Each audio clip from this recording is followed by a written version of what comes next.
Sometimes the most dangerous mistake isn't letting the wrong person stay on the plane.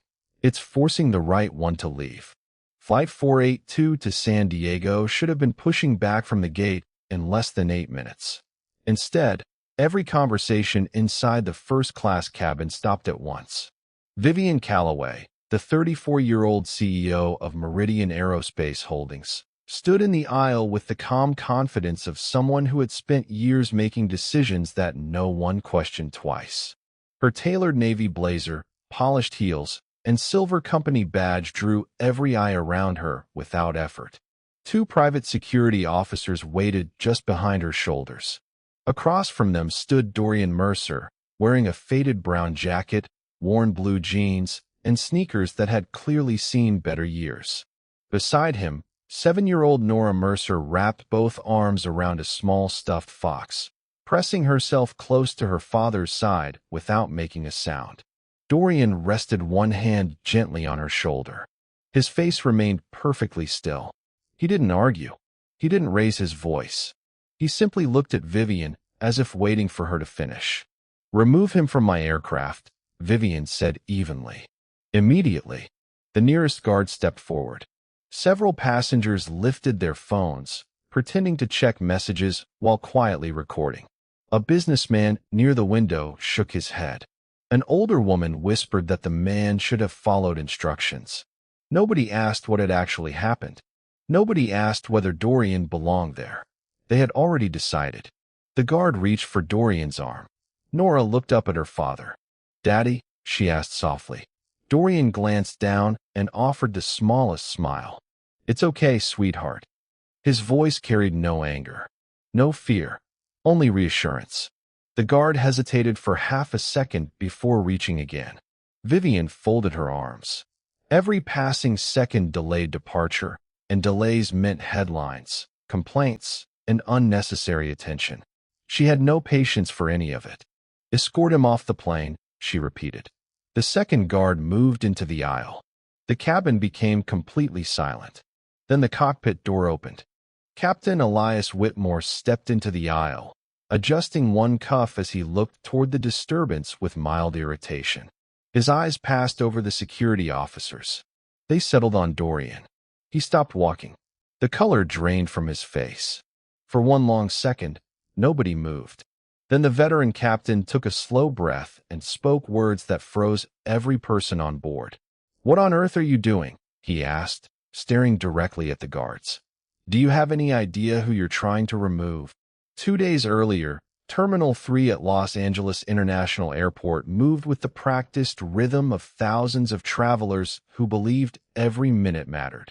Digital departure boards shifted from one destination to another.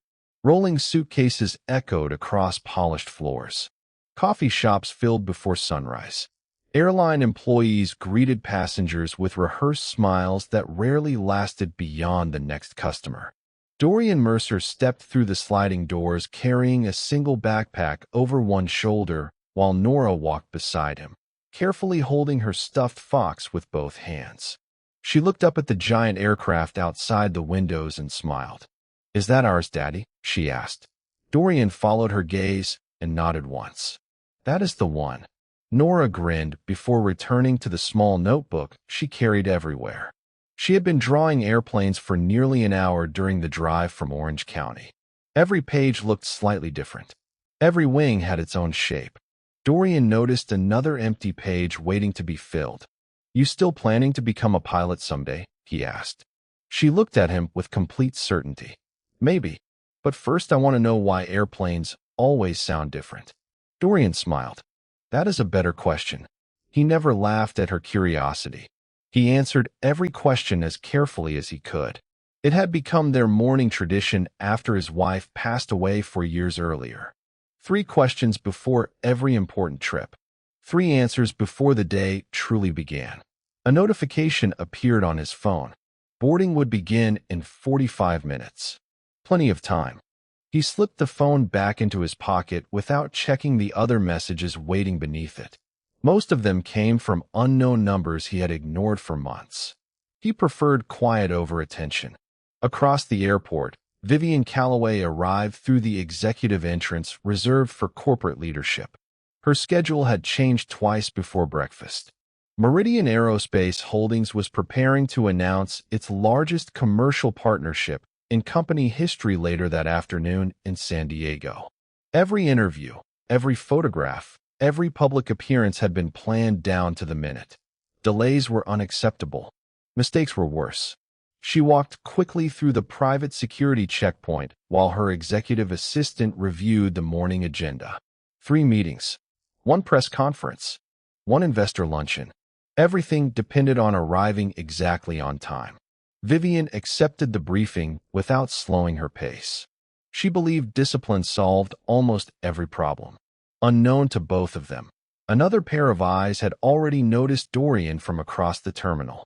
A gray-haired captain standing near the operations desk looked toward the family for only a moment before quietly stopping in the middle of his conversation, his expression changing in a way that nobody around him understood. Dorian and Nora reached the boarding gate 20 minutes before the first boarding group was called. She sat beside the large window watching baggage crews guide bright orange carts beneath the aircraft while Dorian opened a small paper bag and handed her a blueberry muffin he had picked up on the way. "Breakfast before adventure," he said. Nora smiled. "That is one of your rules." "It is." She broke the muffin in half and quietly offered the larger piece back to him. He accepted it with a grateful nod. Around them, travelers hurried from one side of the terminal to the other, chasing connections and checking departure screens every few seconds. Dorian seemed untouched by the rush. He checked the boarding passes once, folded them carefully, and slipped them into his jacket pocket. When boarding finally began, passengers moved forward in neat lines. The gate agent scanned Nora's pass first. A cheerful green light appeared. Dorian's pass produced the same result. "Have a wonderful flight," the agent said with a smile. They stepped onto the jet bridge without another word. Inside the cabin, Nora stopped for a moment to admire the rows of seats stretching toward the front. Dorian helped her place the stuffed fox beside the window before lifting their backpack into the overhead compartment. She immediately opened her notebook again and began sketching the wing outside. Several rows ahead, Vivian entered with 2 members of her executive team and the same security detail following close behind. Passengers instinctively stepped aside to make room. She acknowledged no one. Her attention remained fixed on the schedule displayed across her tablet. As she approached the premium cabin, she slowed unexpectedly. "Seat 3 Alpha." Someone was already sitting there. She looked at the boarding pass in her assistant's hand, then back toward Dorian. "There must be a mistake," she said quietly. The assistant checked the seating chart twice before looking uncertain. "The reservation is confirmed." Vivian frowned. "Move him." The assistant hesitated. "Those seats were purchased several weeks ago." Vivian closed the tablet. "This flight carries our investors." "Rearrange the cabin." The assistant walked toward Dorian with an apologetic expression. "Sir, would you mind relocating to another section today?" Dorian looked up calmly. "Is there an issue with my reservation?" "Not exactly." "Then I would prefer to remain where my daughter and I were assigned." His answer was polite. His voice never changed. The assistant returned without success. Vivian glanced toward the waiting passengers behind her. Every passing second tightened the schedule she refused to lose. She made one quick decision. She nodded once toward the security officers, believing the situation required authority instead of conversation. The 2 security officers exchanged a brief glance before walking forward. Neither of them looked eager. One stopped beside Dorian's seat and lowered his voice. "Sir, we are asking you one more time.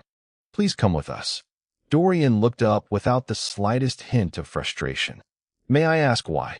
The guard paused. It was a reasonable question. Unfortunately, he did not have a reasonable answer. "Those are our instructions." Dorian nodded once. "My boarding passes were accepted. My seats were assigned. My daughter is settled. If there has been an administrative error, I will gladly cooperate after someone explains it." His words were calm. Every sentence was measured. Nora quietly closed her notebook and looked between the adults without speaking. She had learned long ago that when her father became quieter, he was thinking, not surrendering. Around them, whispers spread through the cabin. A man across the aisle leaned toward his wife and muttered that people should simply follow directions. Another passenger sighed loudly and glanced at his watch. Delay annoyed everyone, even those who knew nothing about the situation. Vivian remained near the front, watching the exchange with growing impatience. Every minute felt larger than the one before it. Her investors had already boarded. Reporters would be waiting after landing. She believed hesitation created disorder, and disorder spread faster than facts. "Enough," she said. "This flight leaves on schedule." Her assistant stepped closer. "Perhaps we should verify the reservation with operations." Vivian shook her head. "We already know where the problem is." The words landed heavily inside the quiet cabin. Dorian heard them. He offered no reply. Instead, he reached into his backpack and removed a small pair of child-sized headphones. He gently placed them over Nora's ears before brushing a loose strand of hair away from her face. "Everything is all right," he told her softly. She nodded because she trusted him completely. While the discussion continued, Dorian's eyes drifted almost absent-mindedly toward the open cockpit door several rows ahead. Something caught his attention. His gaze settled for barely 2 seconds on a maintenance display mounted beside the entrance. One amber indicator remained illuminated longer than expected before disappearing. Most passengers would never have noticed it. Dorian did. His expression did not change, but he quietly glanced toward the left engine through Nora's window, then toward the flight attendants preparing the cabin. He said nothing. At nearly the same moment, inside the cockpit, Captain Elias Whitmore studied a checklist he had completed hundreds of times before. His hand stopped halfway down the page. A single detail refused to leave his mind. He turned toward the cabin door once more, feeling an unexpected certainty that someone outside already knew exactly what had just caught his attention. The lead security officer drew a slow breath before speaking again. "Sir, I do not want to make this more difficult than it needs to be." Dorian gave a polite nod. "Neither do I." The answer was so calm that it unsettled the man more than an argument would have.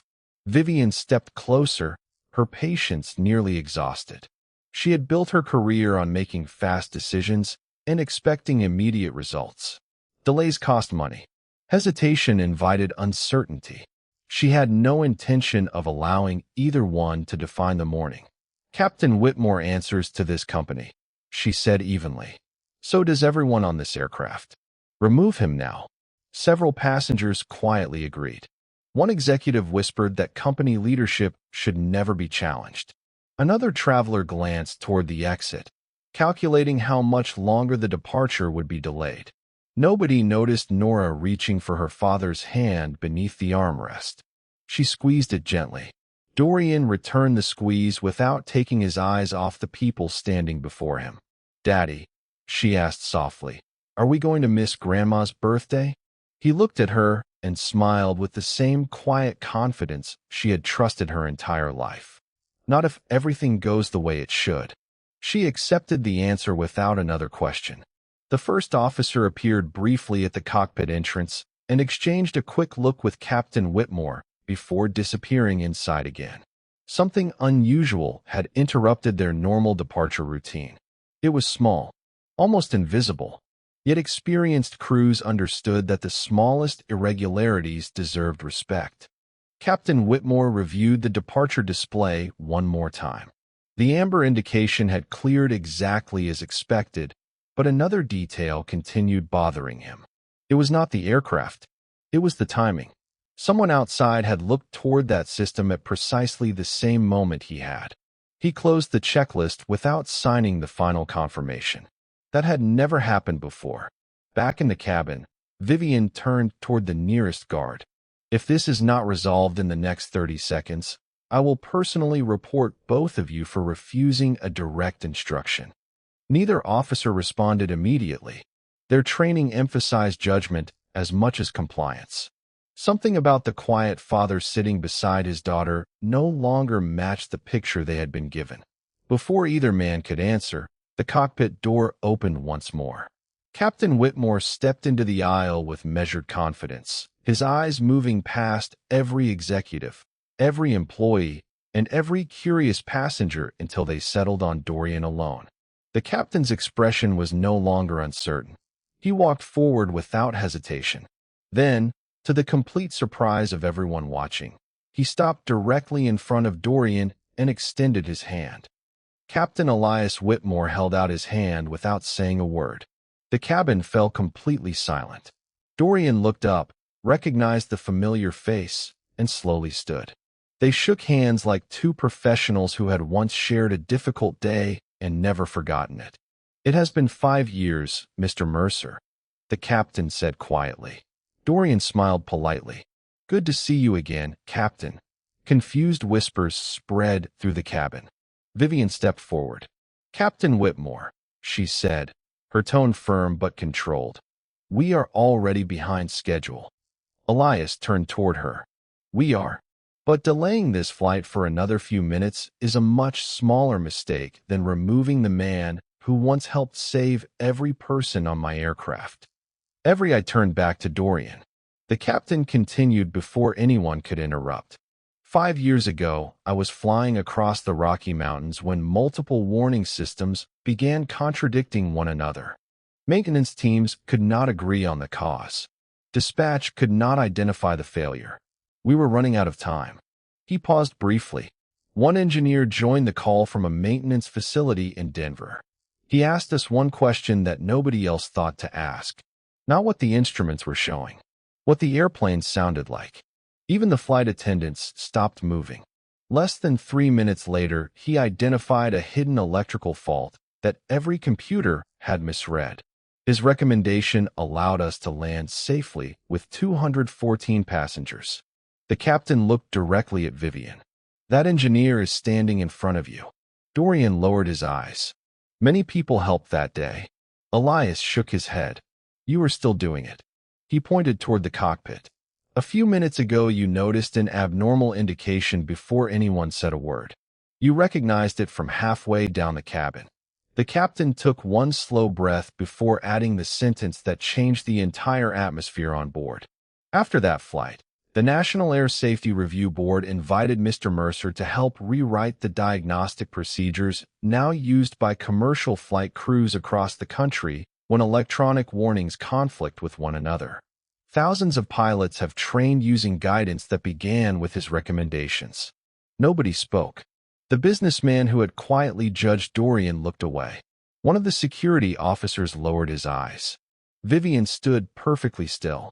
For the first time that morning, authority no longer belonged to the person wearing the executive badge. It belonged to the quiet father who had never mentioned a single achievement. Before anyone found the right words, a sharp electronic tone echoed from the cockpit. The first officer appeared at the doorway with unusual urgency. He leaned toward Captain Whitmore and spoke in a low voice. The captain listened carefully before looking back at Dorian. "Mr. Mercer," he asked, "would you help us one more time?" Dorian looked toward Nora before answering. "She stays where I can see her." Captain Elias nodded without hesitation. "She will." A senior flight attendant smiled at Nora and pointed toward the front galley. "Would you help me count the clouds until your dad comes back?" Nora looked at her father. He gave a single nod. She hugged her stuffed fox, picked up her notebook, and followed the attendant without the slightest worry. Dorian stepped to the cockpit doorway but remained outside the flight deck. He did not touch a switch. He did not ask for a headset. He simply watched the displays from where he stood. Captain Elias pointed toward the recurring advisory. "Maintenance believes it is only a sensor." Dorian did not answer immediately. He listened instead. A faint electrical relay clicked somewhere beneath the cockpit floor. His eyes moved briefly toward the overhead panel before settling on the engine status page. "Has this indication appeared more than once since arriving from Seattle?" he asked. The first officer looked surprised. "3 times.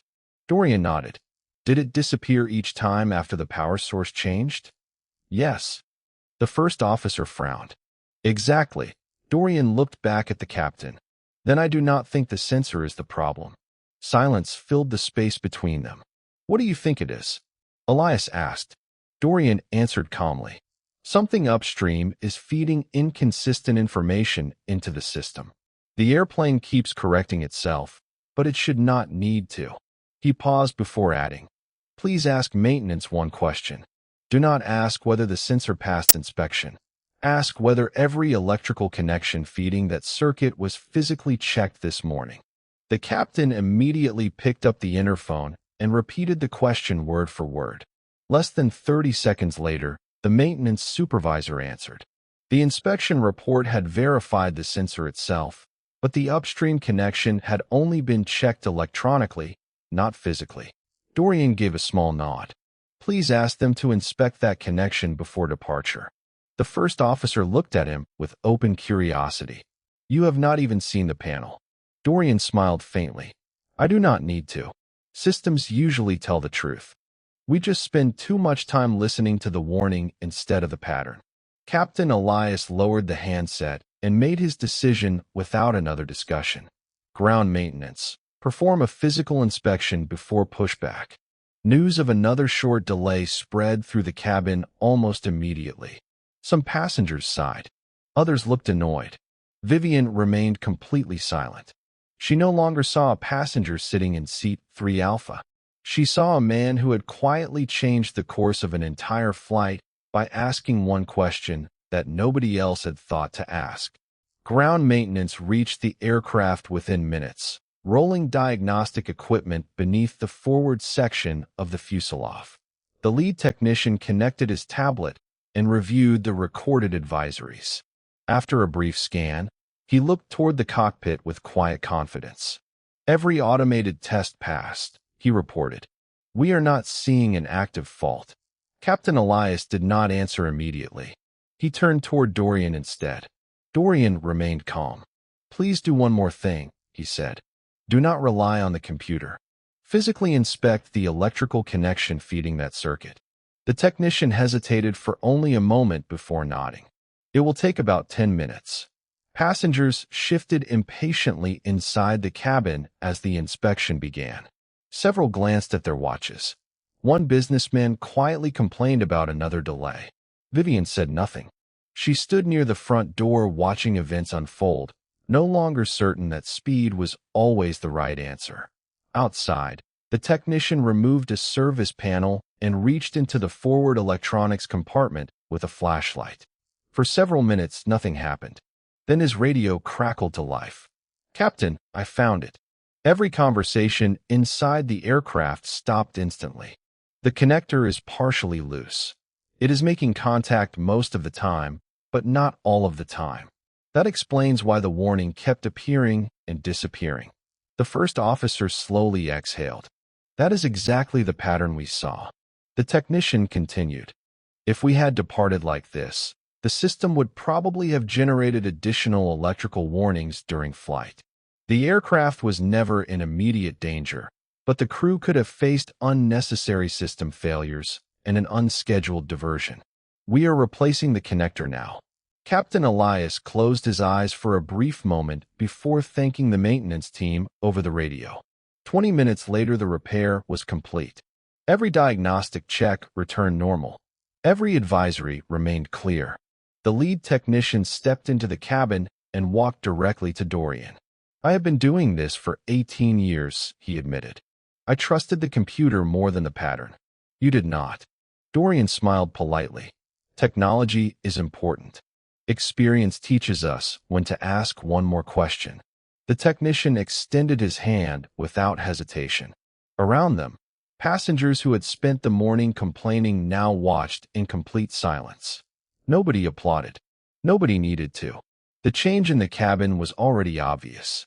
Respect had quietly replaced assumption. Vivian looked at Dorian for several long seconds, replaying every decision she had made since boarding. She realized the greatest delay that morning had never been the inspection. It had been the cost of judging someone before taking the time to understand who they truly were. Vivian stood quietly for several seconds before taking a slow step toward Dorian. The confidence that had carried her through the morning was gone, replaced by something much more difficult for any leader to show. Humility. "Mr. Mercer," she said softly, "I made a decision before I asked a single question. I believed appearance told me everything I needed to know. I was wrong." The cabin remained silent. Dorian looked at her with the same calm expression he had worn from the beginning. Then he simply nodded. "Thank you for saying that." There was no triumph in his voice, no bitterness, only quiet acceptance. Vivian extended her hand. This time it was not an order. It was respect. Dorian shook it. One of the security officers stepped forward next. "Sir, I should have asked questions before following assumptions." Dorian smiled gently. "Next time, you probably will." The officer nodded with quiet gratitude. A businessman who had complained about the delay removed his glasses and walked across the aisle. "I owe you an apology as well," he admitted. "I judged you before I even knew your name." Dorian answered with a small smile. "We have all done that at some point." Nora looked up from the notebook resting on her lap. "Daddy," she asked, "why did everyone think you were the wrong person?" Dorian knelt beside her seat so they were eye to eye. "Sometimes people only have a few seconds to make a decision," he said gently. "The important part is what they do after they learn the truth."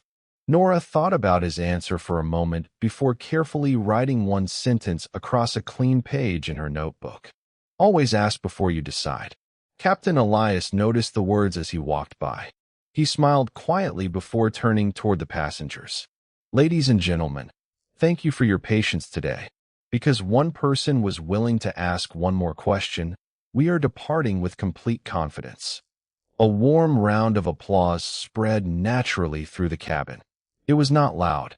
It did not need to be. Respect rarely was. Minutes later, the aircraft lifted smoothly above the California coastline, climbing into a cloudless blue sky. During the flight, Vivian canceled 2 meetings and spent the time looking through the cabin instead of reviewing presentations. Before landing in San Diego, she returned to Dorian's seat carrying a simple white business card. "If you are ever willing," she said, "I would like to learn from someone who reminds people that leadership begins with listening." Dorian accepted the card without looking at it and slipped it into his jacket. "Then you already started today." After the passengers left the aircraft, Nora reached for her father's hand as they walked through the terminal. She smiled up at him. "Grandma is going to ask why we are late." Dorian laughed softly for the first time that day. "Then we will tell her the truth." "Which part?" Nora asked. He squeezed her hand gently. "Only the part that matters. We made it here together." And as they disappeared into the afternoon crowd, the people who had met them that morning no longer remembered the worn jacket or the old sneakers. They remembered the quiet father who never asked anyone to recognize his worth, because true character has never needed an introduction.